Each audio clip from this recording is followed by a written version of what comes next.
When we talk about mushrooms, we're usually talking morels. Everyone thinks, our morel season is only from Mother's Day to Memorial Day here in the UP. That's not at all true. It's more like 7 weeks to 8 weeks long. Our woods are home to a wide variety of mushrooms, including chaga. Chaga Inonotus obliquus, it's actually a heartwood rot. Oftentimes it occurs where there's been an injury.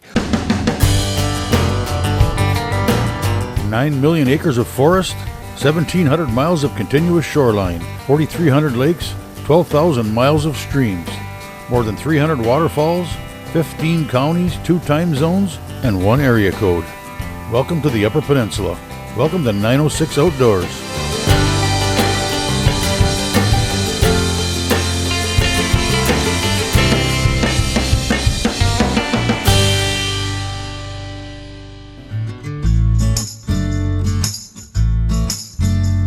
It's a great time of year here in the UP. It seems every day something new is beginning. The snow and ice are all but gone. Birds of all types are returning from their wintering grounds. The nights are alive with the wonderful sound of frogs. Mushroom pickers wait for the word that someone found a morel. Of course, this time of year also marks the end of some of our colder weather activities. It's the end of the chaga picking season. Chaga, sometimes called the king of medicinal mushrooms, isn't much to look at, but is gaining in popularity for its health benefits. What is it? Where is it? How do we harvest it? And what do we do with it once we take it home? Before hitting the woods on a chaga hunting mission, I paid a visit to the UP Chaga Connection in Kingsford to learn a bit more about the mushroom we were hunting. A lot of people are probably wondering, what is chaga? Well, chaga is a medicinal mushroom that grows on birch trees here in cold northern climates. A lot of things that chaga can or may help with are things like inflammation, for one, people that have cancer, diabetes, high blood pressure, cholesterol issues. There is a plethora of things that chaga can help with. We actually have people who harvest mushrooms, chaga mushrooms for us, and other mushrooms, certified and state inspected. We sell tinctures, creams, body butters, we make teas, lip balms, shampoo. We make everything all natural, 100% all natural products. We make it right here. We have a certified licensed state kitchen. We try to make it into something as pure as what Mother Nature has given us. Anything that we can come up with that utilizes every bit of that chaga so it's not going to waste. We also educate people. We educate people on harvesting. Harvesting is done during the winter time only. Don't over-harvest. If you're going to use it, use it. If you're not, don't go pick it. If you're going to pick something small, for instance, the size of this is maybe good for personal use, but it doesn't have a lot of medicinal use. It does have good properties, but when we talk about harvesting, we talk about harvesting a lot bigger pieces. These pieces are probably 30 to 50 years old on an average. They are producing very high quality medicinal product. It's time to hit the woods in search of medicinal mushrooms. I joined up with mushroom hunter Matt Williams, owner of the Shiitake Creek Mushroom Company, for a chaga hunt. So what is chaga, what isn't? First you got to start with the tree. Chaga only grows on birch, period, all right? Not all white trees are birch. This is an aspen tree. And as you can see, it has some dark wounds, which are similar to a chaga in appearance, especially from a distance. Especially when you look at this one, it's got a little bit of an orange tinge in there. Chaga doesn't grow on aspen. However, morels like aspen a lot. So if you have an aspen grove, which is kind of what's going on here, there's mixed popple, birch, etc. here. There's always a chance that there could be something great coming off of this tree around the bottom of it, or maybe some oysters or something later, but definitely not chaga on this guy.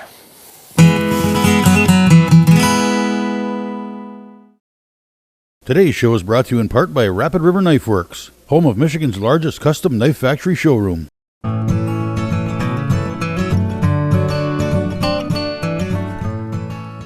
Paper birch, beautiful tree, and as you can see, we have chaga. This one hasn't been harvested off of it yet. This is Chaga Inonotus obliquus. It's actually a heartwood rot, so it usually comes from within the tree outward, bursting through but oftentimes it occurs where there's been an injury or a limb in particular is broken off or a woodpecker's drilled into it or whatever it may be. This is way too small to harvest in my opinion. You know, there's so much bigger, better chaga out there. This one I actually took, say 3-4 years ago. And it was pretty big, but as you can see, the way I harvested it with the saw, it's not only coming back in this place where it was, but it's spreading, and that's perfect. You know, sustainability is a huge issue facing everything right now. Fungi are no different. So 4 or 5 years now, and it's coming along decent size. There'll probably be another 5 before I take it, maybe even 10. That's how slow these guys grow. If this tree died at any point, I would take it, because once the tree's dead, the medicinal value is gone. And that's about it. If it fell over, you know, tomorrow or whatever, I would take it off there, but that's about it. A lot of people think, oh, you take the chaga and now it can't sporulate and infect other trees. Well, that's completely untrue. It actually won't sporulate until this tree is dead. And the spore bodies actually come from behind this bark in here, etc. So taking the chaga, no effect on it spreading whatsoever. Just be careful, because you can kill the tree, and obviously it's a renewable resource if treated right. This chaga on this tree may be providing medicinal value, not only keep this tree alive, multiple other trees here in the area as well. And so we're gonna poke around, see if we can find a little bit more, eh? More on the not a chaga. All right, this is a maple tree, and that's a burl. That's an anomaly within the tree. It is not chaga. Make a beautiful bowl or other piece of furniture, but as far as medicinal value goes, it's just wood. It's not a fungus. Right up above me, they're not always down low, but they're not always up high. That's the one we're gonna take today, right here. A nice little guy. We're just taking this so you have something to take home. It's hard to reach that one. So what I'm gonna do is I'm gonna use a little good old-fashioned American ingenuity. Flip saw, walking stick, duct tape. Sharp flip saw. I sprayed it down with alcohol. I don't want to go spreading diseases from tree to tree. You don't cut in a tree, it's not an issue, but not everybody's perfect.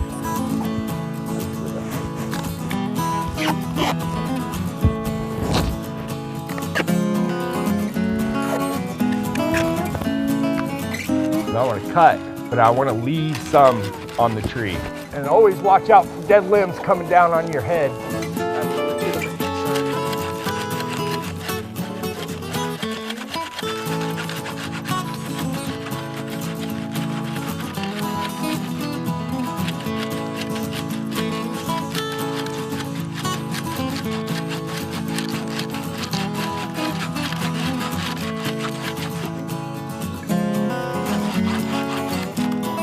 You can see I didn't get into the tree. I left a nice chunk here. It's gonna come back. Chaga. So it should be moist. It's a sign the tree is still alive. If it were completely dry, it'd be a different story. Nice little palmer. This bark, you know, don't be like, get rid of all the bark. You wanna keep that bark because there's actually quite a bit of antioxidants there. So we're gonna bag this up. We're gonna take it back to Kevin at UP Chaga, who's going to dry it in his drying room, cut it up, grind it up, and we're gonna turn it into tea. Beautiful little chaga. I'd say a couple of these per person per year is all you need. There's no reason to go just pillaging, taking as much of everything as you can find in the woods. It just won't serve you any good. Maybe if you've got a large family, I could see it, you know, but this is kind of becoming a finite resource. So, you know, we definitely want to keep it around for the next generation, the generation after that, because the generations before us left it for us, you know, so we want to pass it on. So into the bucket.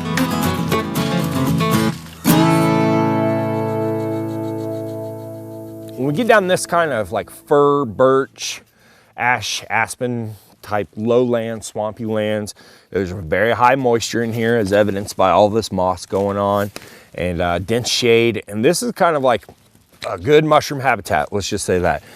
This is where I generally will find reishi. So I'm looking for hemlock trees in particular. Or the stumps of hemlocks. Usually hemlocks grow in clusters, so where there's one, there's generally more. And this is where I'm gonna find the reishi. And what actually happens a lot of times is this. They come in here, they do this, or you cut the tree down, tree falls down, etc. Now the reishi shows up. And so I'll see it like, basically like that. Break it off, These guys, even though this one's from last year, nature has dried it out for us. And Reishi is a very potent antiviral. One of the things we're actually using it for right now is in our blend to save the bees. So we have a blend that we call the mushroom juice that we're working on, and we actually feed that out to bees. Bees like us have an immune system identical to ours for the most part. And so what helps us helps them. And they will actually visit sites like this as the year wanes on and the sap oozes out to kind of heal that wound. And they'll take that sap or that propolis and go back and patch up their hives and things like that. And there's some antiviral properties that are associated with that too. Especially if there's a reishi growing on here, there'll be reishi mycelium, and you'll actually see bees suck on that mycelium to get the antiviral properties out of it. It's kind of a neat thing.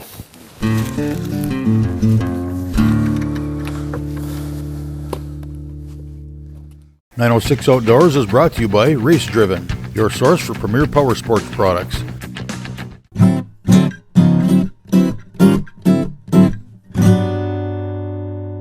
Our mushrooms went directly from the woods to the grinder as we headed back to UP Chaga to turn our harvest into something usable. Given time and not a ton of pressure, chaga can become quite big. Most of these specimens we see in front of us were actually one or two big ones that had to be cut up in multiple pieces to be removed. They can be quite large. This is kind of my favorite style, right? I call these chaga horns. They can be any shape, any size, way up high on the tree, way down low, little ones, big ones, some as big as your head. The longer you let them grow and manage them, the bigger they're gonna get, up until the point the tree dies, obviously, and then they're no good anymore. So we're gonna swap this live wet one out, and we're gonna let it dry here, and that's what's going on. We've got them on cardboard, we've got a fan going, we've got good airflow through this area. We just want them to naturally dry, and that's why they've been cut down in size. One of the bigger issues with mushrooms across the board is mold. Molds eat the mushroom just like we do, and a lot of times when people get sick from mushrooms, it's more often than not the mold that actually made them sick. So we're gonna get this guy with the cut wet surface right here. You can see the darker color of the moisture up into the air, get him in front of that airflow. And we're gonna swap him out for one similar size. I'm gonna take this guy. Nice little guy, lots of bark. If you have a bandsaw and you can cut it up into smaller pieces, that helps.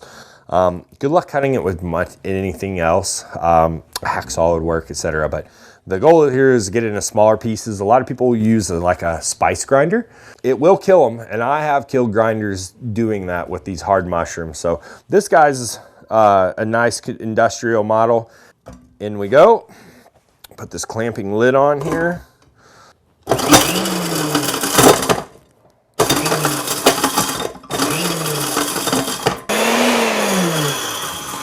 Okay, let's see what we've got. And then we should be there with our beautiful powdered chaga. You can see we've got a nice consistent grind here. I like a somewhat finer grind like this. I personally like a little silt in my tea.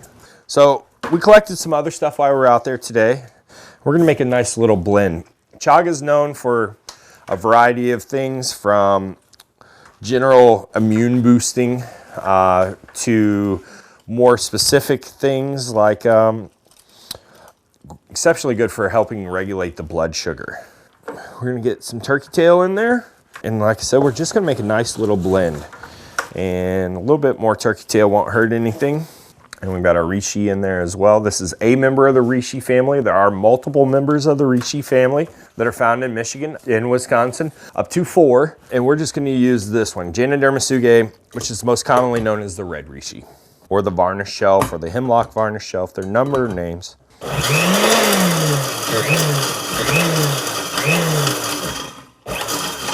Okay, I'm gonna let that dust settle down. We're gonna get ready to put it in a container. Because these are all nice and dry, they're shelf stable. You know, if I had picked the turkey tails and the red reishi previously and dried them, if you pulled them all out from the woods, obviously there would be a drying process along with the chaga right now.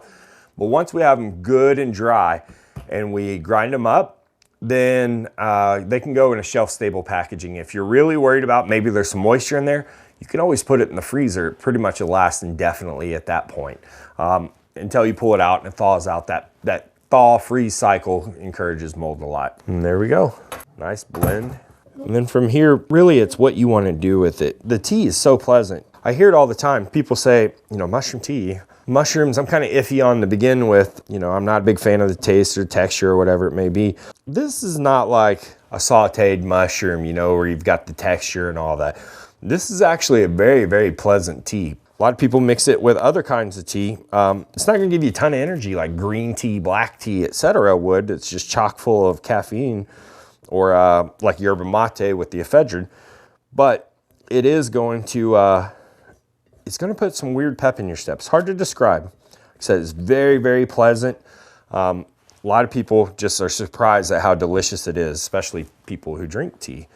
So you can see this made a lot more than most people would think. This is why one of the reasons I always tell people, you don't have to take a lot, is because it grinds up to more than you think. Those few little mushrooms filled up an entire quart jar, and whenever I drink a cup of coffee, I'll maybe put about half of a tablespoon into a pot of coffee. And then with my Keurig cup, I put about this much. It's not one of those things where, more is better. It's a dosage thing, So if I'm making like a gallon of sun tea, for example, put about a tablespoon in or so, and I'll probably drink that for 3 days. I just enjoy it, and I know it's good for me. The science is there. If you're skeptical about medicinal power of mushrooms, go online. Be your own critic, but do it objectively. Go see what the University of Washington, University of Mississippi, Harvard, Yale, Johns Hopkins, NYU, etc. Look at what these universities have to say. There are vetted DOD press reports that one of the mushrooms we collected today from a birch tree is cousin to the known cure for smallpox, the only known cure, and it's a trademarked, registered thing. You go online and look it up. So I welcome you to get on Google and see for yourself. In the meantime, really, what's the worst that could happen? You feel a little bit better and you drink some delicious tea. So going out to the Youper Stop, or God's grocery store, as we like to call it, and see if you can find some medicinals for yourself and your family this year. 906 Outdoors is brought to you by Cooking Wild Seasonings. Make it fresh, make it yours. The season for chaga is when 3/4 of the leaves on the deciduous hardwoods like oaks, etc., have turned color in the fall. That means that the trees have entered their dormant cycle. At this point, taking the chaga does not really harm the tree if you nick it. Obviously, you don't want to nick it because you want to keep the highest probability of that chaga coming back year after year. The chaga season generally concludes when the trees begin to swell the buds in the springtime, and they have broken dormancy. So 1 to 2 weeks before that, which we're right at the end of the period right now of dormancy.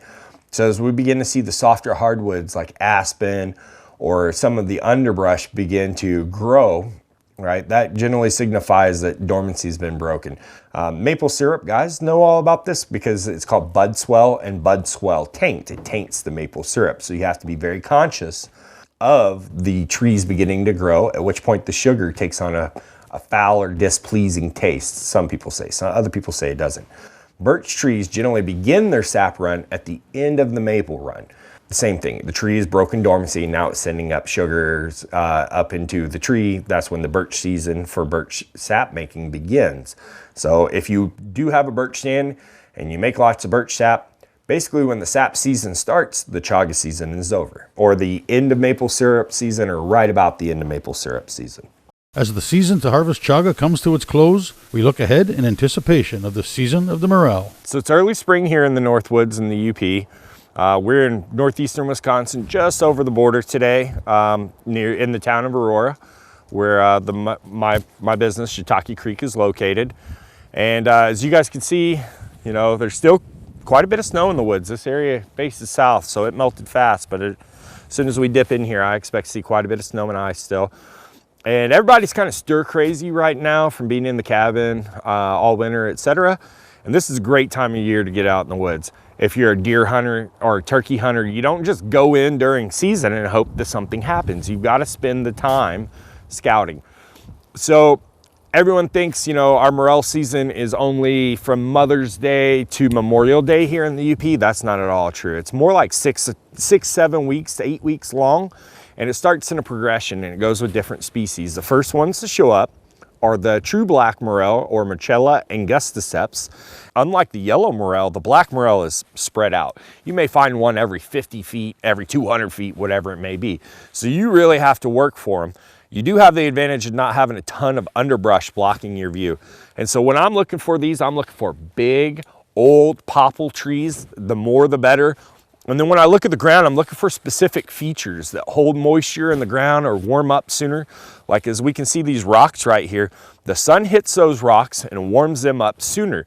That means the ground temperature is warmer. So what I'm kind of doing is I'm looking right along here.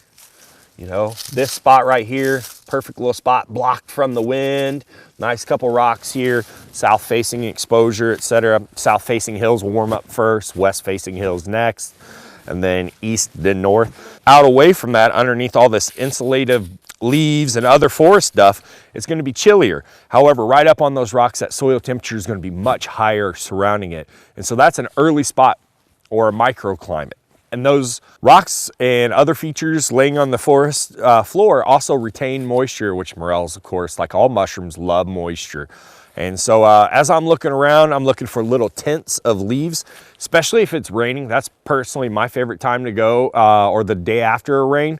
One, the rain helps the mushroom grow faster. Two, more importantly, it lays down all these leaves so they're not dry. And when that happens, it's easier to see things that are small on the forest floor. And what it'll look like is a little tint, a little leaf tint. And I always like to get low and look high. That means I'm eye level with the slope. And so I'm more likely to see that little tint and maybe even the thing underneath of it. This is the end of the chaga season and the beginning of the morel season. This is a fantastic time to get outdoors and start looking for mushrooms and get to know your land or the places where you're hunting for the morel season ahead. Feel free to join us on Facebook or visit us at 906outdoors.com for a look at all of our shows, as well as the 906 Outdoors Fishing Report, shopping, and more. Thanks for watching, and we invite you to join us next week for another adventure right here on 906 Outdoors.